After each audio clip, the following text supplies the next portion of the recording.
भाजप आमदार गोपीचंद पडळकर यांचे निकटवर्तीय शरणू हांडे यांच्यावरती प्राणघातक हल्ला करत त्यांचं अपहरण जे आहे ते काल रात्री झालेलं होतं। आणि खरं तर आपल्यासोबत बोलण्यासाठी शरणू हांडे आहेत। कशा प्रकारचा हा पूर्ण घटनाक्रम होता, आपल्याला किती वेळात या ठिकाणाहून उचललं, किती जणांनी उचललं, काय एकंदरीत घटनाक्रम होता? मला माझ्या घरापासून साधारण 4:30 ते 4:45 दरम्यान उचलले।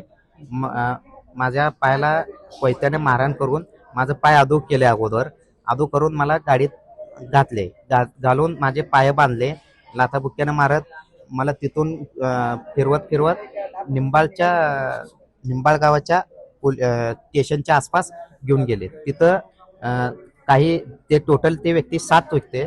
7 मध्ये 3 व्यक्ती मारायचं नाही म्हणत होते ह्याला, आणि बाकीचे ह्याला एकतर ह्याला जाळून टाकायचं, ह्याला फाशी द्यायचं आणि ह्याला डॅम हातपाय बांधून आलमट्टी डॅम मध्ये टाकू, असं चर्चा होती। मग ते 3 व्यक्ती नको म्हणलेले, त्यांनी निंबाळ स्टेशनच्या जवळ 3 जण तिथं उतरले।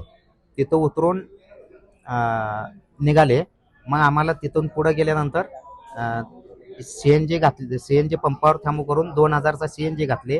तिथून थोडं पुढे गेल्यानंतर गाडी सील झाला। गाडी सील झाल्यानंतर आम्ही चुरवशे बनाला त्या पोरांना, गाडी सील झाली आहे, वरनं कंपनीनं लॉक केली आहे, इथनं तुम्ही कल्टी मारा, तसं म्हणून गाडी लॉक बाजूला ठेवून मग त्यांना पळवलं आणि मला मैदानात घेऊन जायला डिपार्टमेंट आले। खरं तर या दरम्यान काय काय घडलं त्या ठिकाणी? त्या ठिकाणी हत्यार होते असं कळतंय, साडी घेऊन आली होती, तुम्हाला नाचवायचा एकंदरीत प्रकार होता का काय? एकंदरीत त्यांच्या चर्चा चालू?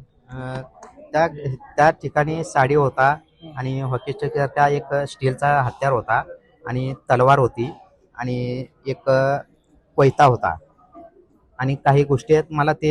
मला माझा काल चष्मा नव्हता म्हणून तेवढं मला निदर्शनास आलं नाही, आणि मी पण जास्त पोलिसांना जास्त विचारपूस केली नाही आहे। मला जखम होती, मला थांबता येत नव्हता, आताही थांबता येत नाही आहे, त्यामुळे मी अगोदर उपचारासाठी आलो। चर्चा काय काय होत होत्या नेमक्या? कुणाला फोन गेले, कुणाला व्हिडिओ कॉल गेले, काय एकंदरीत तो प्रकार आहे? आम्ही सुरुवातीने एका रोहित पवारांच्या एका निकटवर्ती व्यक्तीला फोन लावले, फोन लावून बोलले की रोहित दादांना अर्जंट कॉल करायला लावा, व्हिडिओ कॉल ह्या नंबरवर, तसं बोलून कट केले। मग त्यांनी लावतो म्हणले आणि थोड्या वेळातच त्यांचा फोन आला। त्यांचा फोन आल्यानंतर ते बोलले की काय झालं म्हणून, हे सगळं मला मारहाण वगैरे दाखवली, त्यांच्यासमोर अजून 1-2-3 मारले। मग त्या व्हिडिओ कॉलवर होते का खुद रोहित पवार? आणि त्यांच्या समोर त्यांनी मारहाण व्हिडिओ कॉल दाखवून मारत होते? काय काय नेमकं घटना?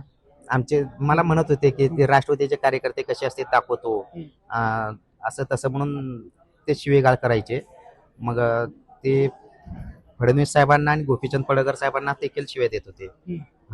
मग मला ह्याने रोहित पवार यांनी बोलले की अमितचे माफी माग, तुला सोडून द्यायला होतो। मग मी म्हणलं माफी मागायचं मी कशाला मागू, तसं बोलल्यानंतर त्यांनी ह्याला मस्ती आहे, ह्याचं काम करा म्हणून कट केले। काय मागणी असणार आता एकंदरीत? आता गोपी शेट्टीने तर सांगितलंय की या प्रकरणाची सखोल चौकशी पोलीस करतायत, पोलिसांमुळे जीव वाचलाय, यापुढे काय भूमिका असणार? 5 मिनिटं जरी उशिरा झाला असता तर माझा प्राण मी गमावलो असतो, तरी माझ्या योग्य वेळी पोलीस प्रशासनाने येऊन मला सहकार्य, माझं प्राण वाचवले, त्याबद्दल त्यांचा आभार मानतो। आणि ह्यानंतर न्याय देवतेकडे मी न्याय मागतो की ह्या आरोपींवर, सर्व आरोपीवर कठोर ते कठोर कारवाई करून मला न्याय देण्यात यावा। या ठिकाणी आल्यानंतर ना आपल्याला खाली देखील झोपवण्यात आलं होतं सिव्हिल हॉस्पिटलला, काय त्याच्या बाबतीत काय आहे का? नक्कीच हे होते शरणू हांडे यांच्याच अपहरण करून जे आहे त्यांना जे आहे ते मारहाण जे आहे ते अमित सुरवसे जो राष्ट्रवादीचा कार्यकर्ता आहे त्यांनी केली होती। आणि यानंतर गोपीचंद पडळकर जे भाजपाचे आमदार आहेत त्यांनी येऊन यांची भेट देखील घेतलेली आहे। त्यामुळे एकंदरीत या आरोपींवरती कठोरात कठोर कारवाई व्हावी अशीच इच्छा जी आहे त्यांनी आपल्याशी बोलताना व्यक्त केल्याचं चित्र दिसून येत आहे। अनिकेत गायकवाड, पुढारी न्यूज, सोलापूर।